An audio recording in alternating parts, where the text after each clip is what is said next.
The NFL is king at Vegas sportsbooks, and we're going to continue our offseason discussing all sorts of fun props right here on a digital edition of Daily Wager. I'm Doug Kezirian alongside Preston Johnson and Joe Fortenbaugh. Fellas, odds to win the NFL rushing title. Let's start with the favorite, last year's rushing champ, Derrick Henry.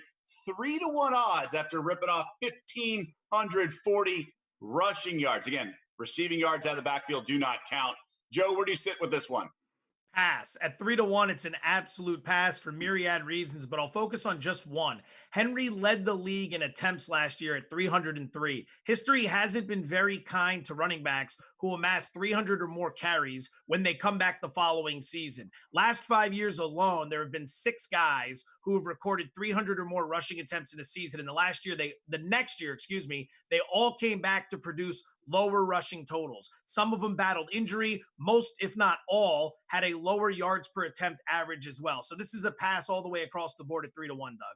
Yeah, for me, it comes down to this. His over-under for rushing yards this season is 1,200. So if you're going to bet over and you like him to win, just bet over and lay the minus 110 because then you don't have to deal with the rest of the field because a rushing champ last rushed for under 1,200 yards in the 70s in a full season. So don't mess around. Just the moral story, just lay the 110 with over 1,200. Preston? It's a great point. You're getting 1-1 on over 1,200 instead of getting just 3-1 better versus the entire NFL. Now, I think he does deserve to be the favorite, but the 3-1 price tag is just such a premium. It's a total stay away. Even last year, his great season down the stretch, he was just unstoppable. He still only beat out Nick Chubb by 46 yards, and that was in a healthy season, which is always a concern. And we don't even know if he'll be as effective. And Joe alluded to some of the pass running backs that have been in a similar boat. It's a total pass for me at 3-1. And now to another former rushing champ. In fact, Ezekiel Elliott's won 2 of the last 4 rushing titles. 6-1 for the Cowboys star. Obviously been in the news recently with a positive test for COVID. Joe, where do you sit with here? Zeke at 6-1. I like him more at 6-1 than I do Henry at 3-1, but I still wouldn't play this. Travis Frederick, the team's starting center, retired this offseason. Frederick was a beast on that offensive line. He's the quarterback of the O-line. He went to the Pro Bowl 5 times in 6 years. That's going to be a huge loss. That's number 1. Number 2, Zeke has amassed 300 or more carries in 3 of his 4 NFL seasons. Now, he's still young. He's got plenty left in the tank. I'm not alluding to that. But that's a lot of touches early in the season with some wear and tear, which leads me to number 3, new head coach Mike McCarthy.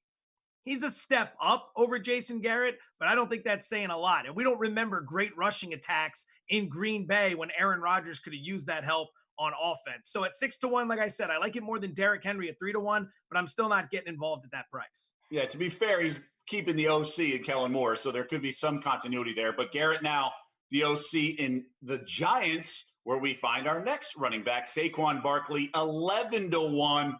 Preston, where do you sit with Saquon here?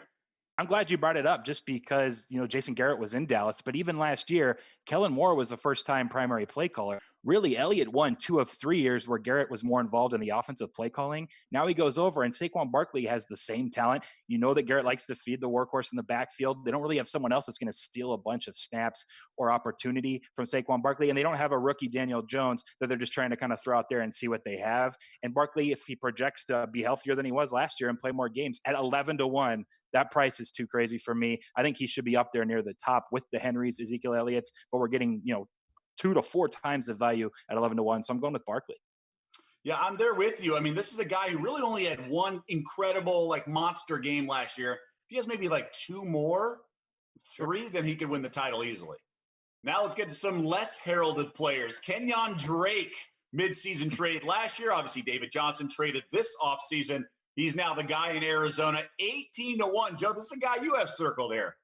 Love the Drake, dog. You got to love the Drake. Everybody loves the Drake. 643 rushing yards and 8 touchdowns in just 8 games with the Cardinals last season. But more importantly, he was averaging 5.2 yards per carry. Now, that's with a rookie quarterback in Kyler Murray and a rookie head coach in Cliff Kingsbury. It's also playing on an offense without DeAndre Hopkins. So now you bolster the weapons in the passing game, meaning opposing defenses aren't going to be able to stack the box. You've got an experienced quarterback, at least a little bit now in Murray, and an experienced play caller in Kingsbury. And here comes Drake sitting at 18-1, averaging over 5 yards per carry last year. A lot of upside with this bet. Love the Drake at 18-1.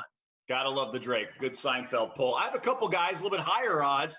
Let's start with Joe Mixon. Last year with Cincinnati and that horrendous team, finished 9th in rushing. This is a team that had to throw a lot in the second half. If he rushed for 26 more yards per game, he would have won the rushing title. Bengals figure to be a little bit better. Mixon is a huge part of that offense. Hopefully he'll be running a little bit more in the second half this year.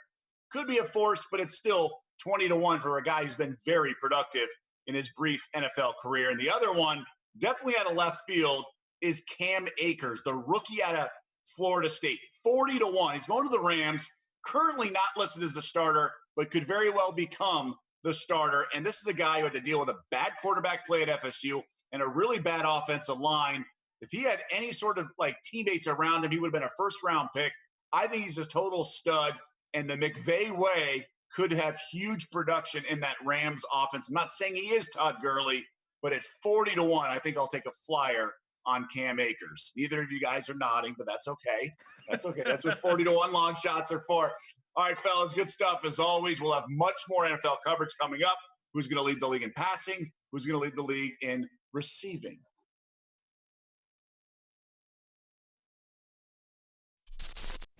Thanks for watching ESPN on YouTube. For live streaming sports and premium content, subscribe to ESPN+.